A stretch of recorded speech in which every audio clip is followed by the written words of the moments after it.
Hi everybody, we've had no power for 4 days due to a large storm. Can we power our house from our electric vehicle? And where do we charge it? Welcome to EV for me.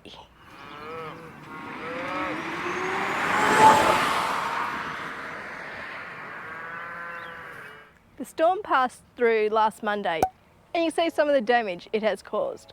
We're going to talk about how we used our electric vehicle during the blackout. Let's go back to the studio.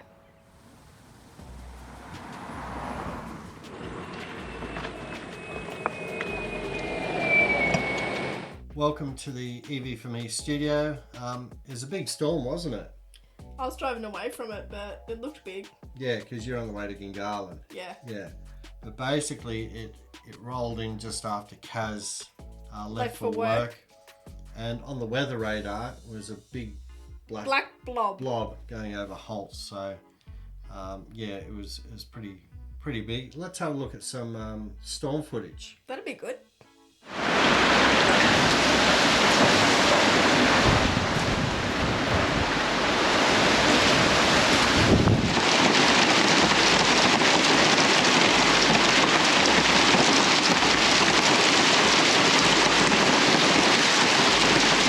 Yeah, so it was a pretty big storm. 100 trees kind of dropped across the whole suburb itself, and then another 100 trees dropped on the golf course.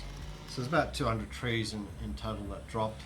And where our power is actually cut, it was cut in 4 places.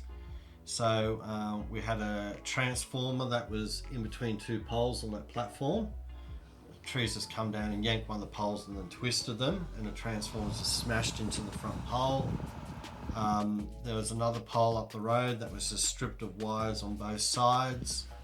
There was a collapsed cable on the walkway as well. Yeah. No wonder we were out of power. Yeah, in 4 places, you know, and it took a couple of days for them to get it fixed. Trees pushed over on all the roads. Yeah, so there's trees pushed over everywhere. Took me a long way to get home. Yeah, so it was a bit of a mess. So next morning we had a bit of a look around the neighbourhood, and we saw all the destruction, and we assumed that we weren't going to have power for a couple of days. So you headed to Joker? Yeah, I headed down and I bought a PowerTech 12 volt to 230 volt AC inverter. The last one on the shelf. We were really lucky there. It's rated at 1,000 watts continuous, so it can deliver 1,000 watts of power over time and 2,000 watts peak. So if you've got a compressor starting, if you've got a motor starting on a fridge or something like that needs to deliver that peak power for a second or two. I got 2 Anderson cables for $30. And the Anderson cables are those cables that you just hook one side to the inverter and it terminates to an Anderson plug, and then the other side to the 12 volt battery, and that comes to an Anderson plug, and then you just join them. Clicking them together. Yeah, you click them together. You know, as normal, red to red, black to black. Yeah, we connected to the 12 volt battery in the black Nissan Leaf. And hot showers, here we come. Yes, and it was all running. We were able to connect the hot water service, the gas hot water service, connect the freezer that we were using as a fridge. Fridge, yeah. Yeah, so that worked out really well. We had a power board there, so we're connecting the iPhones and the iPads and charging those up. And the power banks for night, so we can charge your phones at night. Yep, and we had those rechargeable lanterns as well. They were a godsend. Yeah, they were a godsend. Just charge them up and they go for days. So, you know, it worked out quite well, didn't it? Yeah, it did. Yeah. We ran the inverter 3 times a day for about an hour. That was morning, lunchtime, and in the evening. And the inverter ran off the drive battery in the Nissan Leaf. That's the big battery underneath the car, and that charges the 12 volt battery under the bonnet via a down converter. And that's basically how that operates. So the inverter runs directly off the 12 volt battery, But to get that drive battery to feed the 12-volt battery, you need to actually turn the leaf on. That's right. Yeah, you turn the leaf on, and then that down converter keeps that 12-volt battery topped up, and that's what runs the inverter. So basically you're going from 350 volts DC down to 12 volts DC via the down converter in the car, which charges the battery. And then the inverter takes that 12 volts and takes it straight to 230 volts.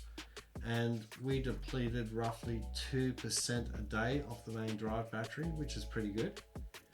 That's not too bad. And you can also close the bonnet of the EV gently, and it gives you a little bit of weatherproofing, and you can operate the inverter via a remote as well. So that's a handy little feature. At the end of the day, it's not the ideal solution, but you know, we had to rush to cobble things together, and it was the last inverter on the shelf at Jaycar, so we were lucky to get that. You know, so we were happy with the solution we had. You know, at the end of the day, we could have a hot shower, and we could have a cold drink, and that's all we need. You know, so it was a perfect little solution for us. It worked out quite well. The other Nissan Leaf we have, the white one, we use for our day-to-day driving. I went to work, you went to work, Yeah, shared the car for the week. Yeah, and it worked out quite well because our shifts were alternate during the day, so that was really good. While the black Leaf just sat at home Powering the house. powering the house, which was quite good.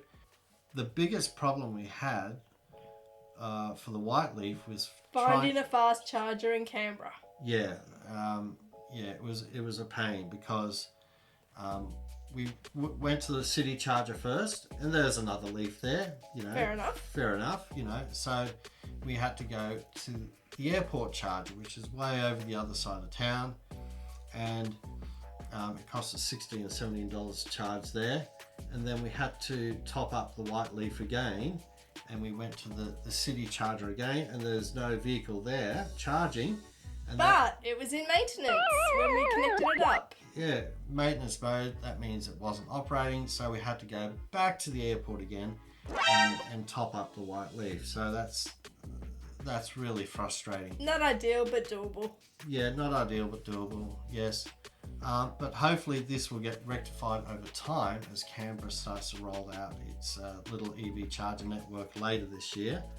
And Kaz, what did you think of the emergency power setup? It was quite a clever setup. It was good. Yeah, at the end of the day, you know, hot shower, cold drinks, that's all you need. And that's it. We survived for that 4 days quite well, so. We did. We did. Kaz, you did the sign off. As always, if you want to follow our EV adventures, go to our Twitter page, EV for Me Too. Check that out. Leave your comments down below. Subscribe and hit that bell if you want to know when a new vlog is uploaded. And we will see you next time. Yes, we will.